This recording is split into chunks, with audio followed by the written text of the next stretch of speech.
नमस्ते।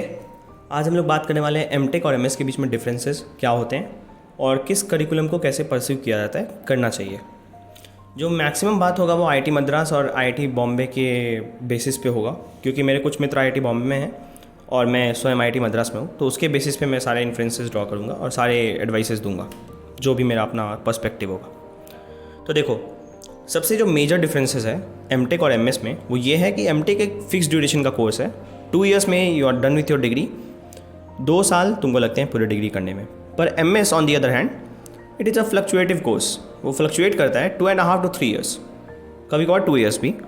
तो उसका मैक्सिमम ड्यूरेशन जो जाता है वो 3 years तक जाता है नॉर्मली, यूजुअली। ठीक है।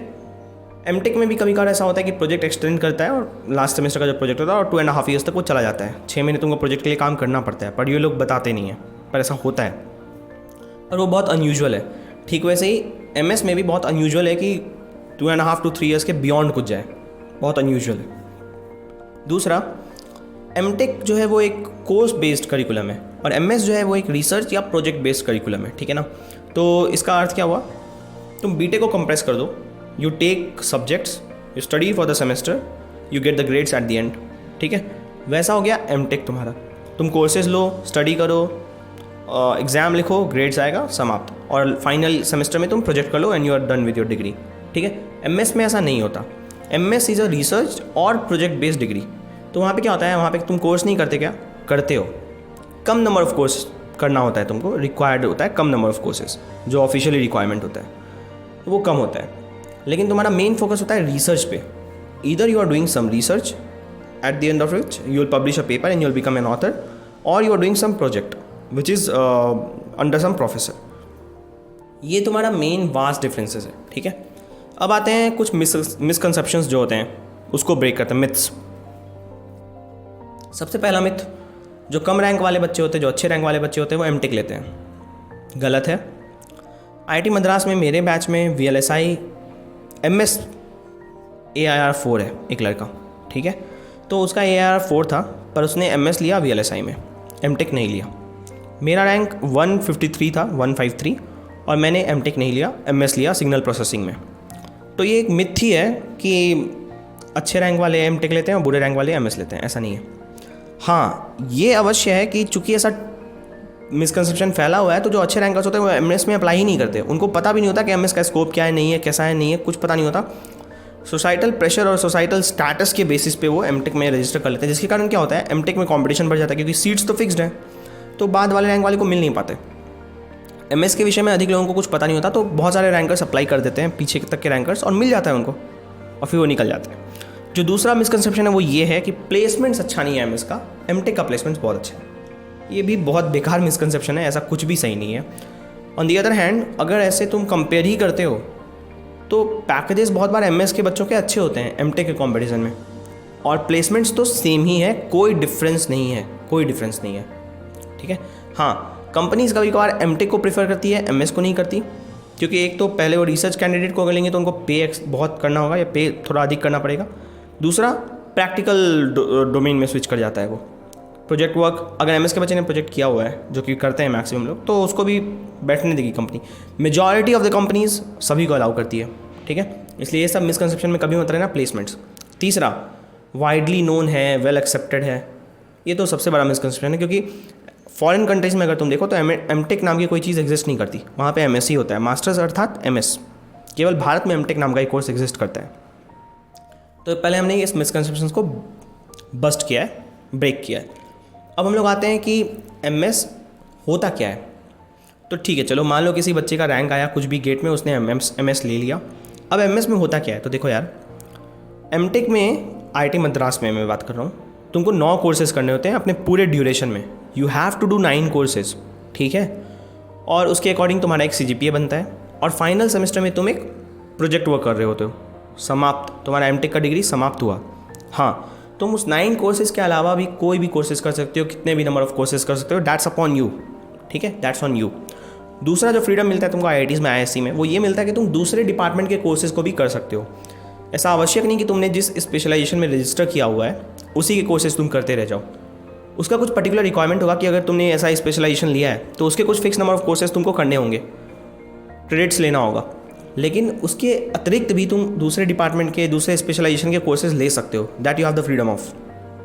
ठीक है, एमटेक में भी एमएस में भी, दोनों ही जगह। तो 9 कोर्सेज़ के अलावा भी एमटेक में लोग कोर्स करते हैं, परंतु एमएस में 9 कोर्सेज़ कंपलसरी नहीं होता, 5 कोर्सेज़ कंपलसरी होता है आईआईटी मद्रास में। आईआईटी बॉम्बे में 9 होता है वहाँ पे, ठीक है, और एमटेक के लिए 11 होता है आईआईटी बॉम्बे में। एनीवेज, आईआईटी मद्रास में 5 कोर्सेज़ एमएस में होता है, तो 4 कोर्स रिक्वायरमेंट घट गया ना, 4 कोर्स रिक्वायरमेंट कम है। लेकिन फिर से बच्चे एक्स्ट्रा कोर्सेज ले सकते हैं, किसी भी दूसरे डिपार्टमेंट का कोर्स या स्पेशलाइजेशन का कोर्स। तो मेजॉरिटी ऑफ द बच्चे 5 कोर्सेज नहीं करते, वो बहुत एक्स्ट्रा कोर्स कर लेते हैं, 8, 9, 7 ऐसे नंबर ऑफ कोर्सेज रखते हैं एमएस के बच्चे भी। ठीक है, क्योंकि फ्रीडम है ना, तुम कोर्स ले सकते हो।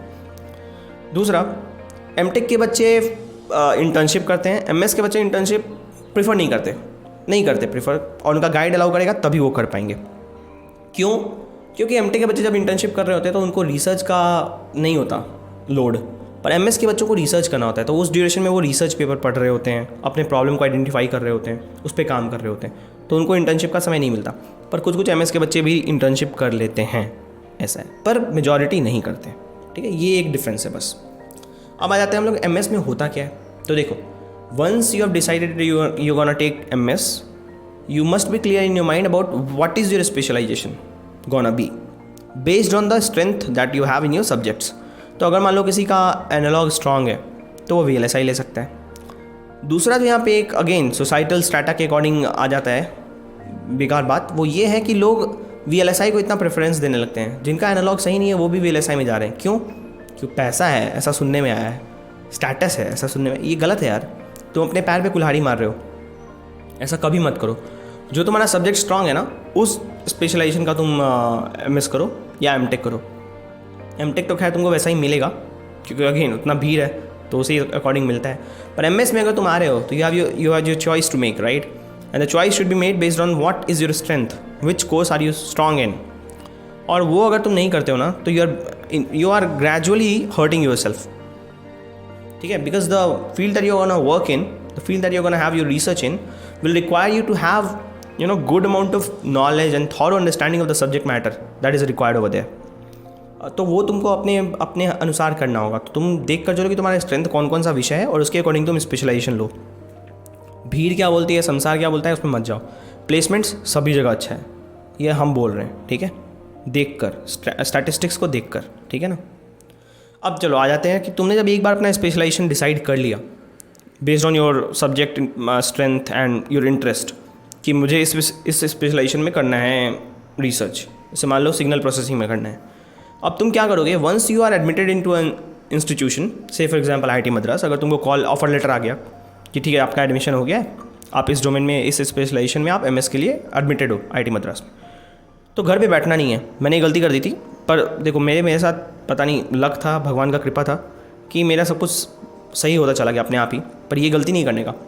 लोग एडमिशन लेटर आने के बाद, ऑफर लेटर आने के बाद वो बैठ जाते हैं घर पे, अब तो जब क्लास प्रारंभ होगा तब नहीं।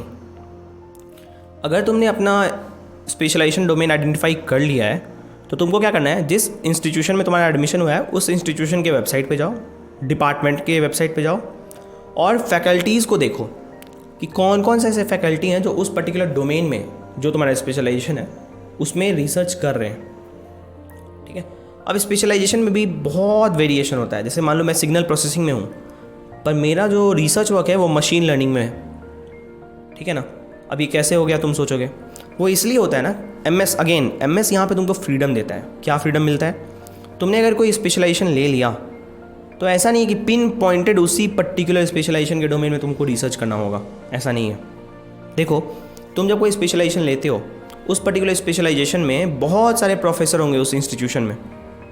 ठीक है, तुम उन प्रोफेसर्स के वेबसाइट पे जाओ, वेब पेज पे जाओ और देखो कि वो प्रोफेसर्स किस किस डोमेन में रिसर्च करते हैं। जैसे हमारे जो प्रोफेसर हैं, मेरे जो गाइड हैं, वो EE1 में ही हैं, सिग्नल प्रोसेसिंग कम्युनिकेशन के प्रोफेसर हैं आईआईटी मद्रास में। पर उनका जो रिसर्च डोमेन है ना वो बहुत वैलिड है। वो क्वांटम इन्फॉर्मेशन थ्योरी पे भी करते हैं, कम्युनिकेशन नेटवर्क्स पे भी करते हैं, मशीन लर्निंग पे भी करते हैं। तो देखो इतना सारा वैलिड रेंज मिल गया तुमको रिसर्च डोमेन का। Now you can pick. So again choice comes into picture, right, you got a choice to make. और वो चॉइस तुमको अगेन अपने स्ट्रेंथ्स के बेसिस पे बनाना होगा, स्ट्रेंथ्स एंड इंटरेस्ट। तो बैठना नहीं है घर में, जब एक बार तुम्हारा स्पेशलाइजेशन तुमको मिल गया कि इस स्पेशलाइजेशन में आपको मिला है ऑफर लेटर एडमिशन के लिए, अब तुम ये आइडेंटिफाई करो कि उस स्पेशलाइजेशन में जितने प्रोफेसर हैं वो सारे प्रोफेसर किन किन क्षेत्रों में शोध कर रहे हैं, रिसर्च कर रहे हैं, और साथ साथ तुम ये भी आइडेंटिफाई करते चलो कि तुम्हारा इंटरेस्ट कौन सा डोमेन है और तुम्हारा स्ट्रेंथ किस डोमेन में है। ठीक है, अब जब वो आइडेंटिफाई हो गया तो तुमको मार्क कर लेना है प्रोफेसर्स जो तुम्हारे रिसर्च इंटरेस्ट के साथ अलाइन करते हैं। उन सारे प्रोफेसर्स को कैंपस जाने से पहले ही मेल लिखो, मेल करो कि sir I have been admitted into this institution, into your institution, and I want to do research in this domain, and I have seen that you are also working in these domains. So kindly inform me about the nature of work that you do. ये professor से तुम पूछ सकते हो कि आप अपने बताइए कि आपका जो वर्क है वो मेनली किस किस विभाग में होता है, किन किन क्षेत्रों में होता है, उसमें किस कोर्स की रिक्वायरमेंट होती है, किन कोर्सेज़ की रिक्वायरमेंट होती है, गणित का अधिक होता है या क्या, उसमें अधिक सिमुलेशंस इन्वॉल्व है, प्रोग्रामिंग और उसको ऑब्जर्व करना, या अधिक मैथमेटिकल कैलकुलेशंस इन्वॉल्व है, अधिक प्रूफ्स इन्वॉल्व है, क्या अधिक इन्वॉल्व है। ये सारे आइडिया तुम प्रोफेसर से लोगे। मैं फिर से रिपीट कर रहा हूँ, कैसे आइडियाज़, आप जिस डोमेन में काम कर रहे हो वो डोमेन मैथमेटिकल है मोर ऑफ्टन कि सिमुलेशन है उसमें मोर ऑफ्टन, क्या है। कोई कोई व्यक्ति मैथमेटिक्स में बहुत स्ट्रांग होता है, कोई कोई चाहता है नहीं भाई कोड करके सिमुलेट करके समाप्त करो, उतना गणित में नहीं जाने का।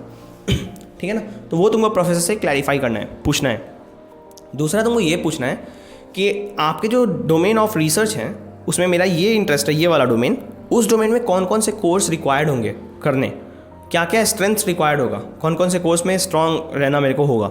हो सकता है प्रोबेबिलिटी में स्ट्रांग रहना पड़े, हो सकता है डीएसपी में स्ट्रांग रहना पड़े, हो सकता है मशीन लर्निंग में स्ट्रांग रहना पड़े, हो सकता है लीनियर अलजेब्रा में स्ट्रांग रहना पड़े, या हो सकता है कम्युनिकेशंस में स्ट्रांग रहना पड़े। तो अलग अलग डोमेन होता है बेस्ड ऑन योर स्पेशलाइजेशन। तो एक बार जब तुम्हारा स्पेशलाइजेशन क्लियर हो गया, तुम प्रोफेसर्स को आइडेंटिफाई कर लिए जिनका अलाइन करता है तुम्हारे साथ रिसर्च इंटरेस्ट। अब तुम उनको मेल कर रहे हो, ये सब पूछ रहे हो उनसे, बहुत सारे प्रोफेसर्स का रिप्लाई आएगा। अब तुम आइडेंटिफाई करो कि उनमें से कौन सा रिप्लाई तुम्हारे अकॉर्डेंस में है, जो तुम्हारा चॉइस है उसके अकॉर्डेंस में। तुम सिमुलेशन वाले पर्सन हो या मैथमेटिक्स वाले पर्सन हो, ठीक है ना, तुम्हारा स्ट्रॉन्ग पॉइंट ये कोर्स वर्क वाला है एरिया या ये कोर्स वर्क वाला एरिया है, वो जो है तुम उसके बेसिस पर आइडेंटिफाई करो कि who all are the professors under which you can work. Then you again send a mail to those professors saying, sir, I have identified that I am more inclined to working in the domain that you have suggested, and I want to be guided by you in my research work. Will you guide me? Will you be my guide? ऐसे पूछो उनसे, क्योंकि हो सकता है बहुत बार बहुत सारे प्रोफेसर्स के पास वैकेंसी ना हो बच्चों की, वो ना और बच्चे ना ले पाएँ, तो ऐसा भी केसेस होता है। So you have to approach more than 1 or 2 professors at a time. अच्छा, एडमिशन के समय हो सकता है तुमको कोई नोशनल गाइड मिल जाए या फिर टेम्प्रेरी गाइड मिल जाए, तो वो तुम्हारे परमानेंट गाइड नहीं होते। You can change your guide after 2-3 months, whatever. You can finalize your guide once you are done satisfied that या this is the area I want to work under and this is the person I want to work under. तो वैसा, तो पहला तुम्हारा यही काम है, इंस्टी जाने से पहले ही तुम मेल करो प्रोफेसर्स को asking these questions and then asking whether he और शी कैन गाइड यू। जब कन्फर्मेशन मिल जाता है, now what you have to do is you have to talk to prof and students कि सर मुझे courses क्या क्या लेने चाहिए, and you can only take suggestions. See, your professor will only suggest you. It's you finally you have to decide which all courses you want to do and which all courses you have to enroll for and everything. Your professor will only suggest you to do these courses, right? It's finally your decision to make. तो senior से interact करो, course किस basis पे लेना है MS में वो तुमको डिसाइड करना है कि तुम किस डोमेन में प्लेसमेंट चाहते हो। हार्डवेयर के डोमेन में चाहते हो, सॉफ्टवेयर के डोमेन में चाहते हो, सॉफ्टवेयर मतलब जो जिस स्पेशलाइजेशन में हो तुम उसी में, सॉफ्टवेयर डोमेन में या सिमुलेशन के डोमेन में या हार्डवेयर के डोमेन में कैसा चाहते हो, कौन कौन कंपनीज़ को तुम एम कर रहे हो। बहुत सारी कंपनीज पर्टिकुलर होती है कि कुछ कुछ फिक्स कोर्सेज तो वो करना चाहिए तभी वो बच्चे को लेगी, तो वो सब अपने सीनियर से बात कर करके पता करो कि कौन कौन भैया कोर्सेज करना चाहिए, मेरे को इस डोमेन में जाना है, ये मैं एम कर रहा हूँ, तो मेरे को कौन से कोर्सेज लेने चाहिए। दूसरा, तुम्हारा कोर्सेज तुम्हारे रिसर्च डोमेन के साथ भी अलाइन करना चाहिए, because once you start reading the research papers ना, you will require the subject knowledge to get the paper. तो वो वैसे कोर्सेज तुमको लेने पड़ेंगे जो तुम्हारे रिसर्च डोमेन में काम आने वाले हैं। तो कोर्सेज तुम्हारे दोनों होने चाहिए, डबल एंडेड, एक तो प्लेसमेंट पॉइंट ऑफ व्यू से, दूसरा तुम्हारे रिसर्च पॉइंट ऑफ व्यू से, ठीक है। ऐसे तुमको कोर्सेज सेलेक्ट करना है। Once you are done knowing all the courses that you want to do, तुम डिसाइड करो, तुम एक प्लान बना लो कि तुम कितने सेमेस्टर्स में कोर्स कर लोगे, कम से कम 5 रिक्वायरमेंट तो फुलफिल करो। अच्छा, जो यहाँ पे एक और डिफरेंस आता है एमटेक एमएस में, वो ये है MS में you can not have C as your grade. IIT Madras की मैं बात कर रहा हूँ, SAB यही 3 ग्रेड एक्सेप्टेड है MS के स्टूडेंट से, रिसर्च स्टूडेंट से। MTech में you can fail also, doesn't matter, वो तुम्हारा ओवरऑल CGPA कैसा भी आए चलेगा।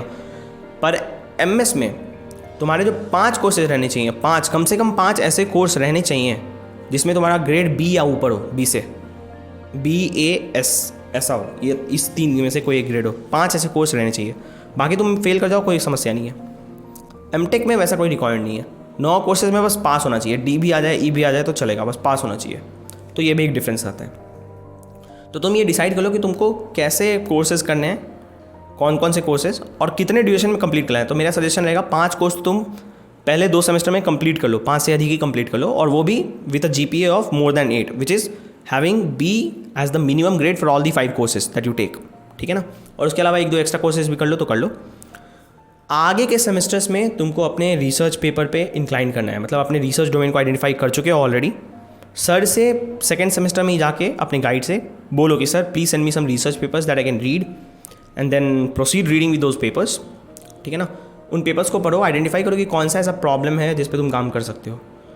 इस बात को जान लो कि रिसर्च में it's not that you have given a problem and you have to solve it, no, you have to create a problem, you have to identify what is a problem which is not yet solved and which can be solved, and then you propose a solution for it. That is your research. अब जो research candidate हो गए उनका तो ये बात हो गई। प्रोजेक्ट कैंडिडेट होते हैं उनका बात क्या होता है, वो उनके लिए एक असाइंड प्रोजेक्ट होता है, उसमें उनका रोल असाइंड होता है कि आपको ये काम करना है एंड यू आर डन। तो प्रोजेक्ट असिस्टेंट वैसे होते हैं, जो रिसर्च असिस्टेंट होते हैं उनको रिसर्च करना होता है, ठीक है। ये काम हो गया अपना। IIT बॉम्बे और IIT मद्रास में यही मेजर डिफरेंस है कि वहाँ पे IIT बॉम्बे में जो रिसर्च कैंडिडेट होता है वो एक्चुअली प्रोजेक्ट असिस्टेंट होता है, वो प्रोजेक्ट फिक्स रहता है, उसी प्रोजेक्ट में वो काम करेगा, उसके अकॉर्डिंग कोर्सेज वोर्सेज लेगा, समाप्त। यहाँ पे you can choose which area you want to work in, you can choose for the courses accordingly and all that stuff. यहाँ पे थोड़ा फ्रीडम है, ठीक है। आइडेंटिफाई करो कि कौन से एरिया में रिसर्च करना चाहते हो, प्रोफेसर से बात करो। कोर्सेज ये सोच के लेना कि तुम्हारा रिसर्च एरिया से अलाइन करे और तुमको जिस अकॉर्डिंग प्लेसमेंट चाहिए उससे अलाइन करे। जो एक पॉइंट आता है जो बहुत बच्चों को लगता है कि 2.5 ईयर्स के बाद तो स्टाइपेंड बंद हो जाता है, तो कहाँ से क्या होगा, ऐसा नहीं है, बंद हो जाता है MHRD की तरफ से, पर जब तुम IIT आते हो तो तुमको पता चलता है बहुत अपॉर्चुनिटी है यहाँ पे अर्न करने का within the campus, within the insti. क्या है, NPTEL के कोर्सेज जो ऑनलाइन होते हैं उसमें IIT के बच्चे ही TA बनते हैं। तो तुम प्रोफेसर्स के साथ कॉन्टैक्ट करो या सीनियर्स के साथ कि कौन प्रोफेसर अगले सेम में NPTEL का कोर्स ले रहे हैं ऑनलाइन, उनके कोर्स में तुम TA बन जाओ। प्रोफेसर से बात करो कि सर TA बनना है, मेरे को थोड़ा फंड चाहिए, तो TA बनोगे तो उसमें फंडिंग मिल जाएगी, अच्छी खासी फंडिंग मिल जाती है। अगर तुम्हारा 2.5 ईयर्स हो चुका है तो तुम किसी NPTEL कोर्स में TA बन के कमा सकते हो। या दूसरा हो सकता है कि तुम किसी प्रोजेक्ट में चले जाओ। मैंने बताया ना अभी, प्रोजेक्ट से जो MS करते हैं वो लोग तो डायरेक्टली उसमें हायर ही होते हैं, पर जो रिसर्च में भी MS कर रहे होते हैं वो लोग प्रोजेक्ट में स्विच कर सकते हैं या कोलैबोरेट कर सकते हैं, स्विच नहीं कोलैबोरेट।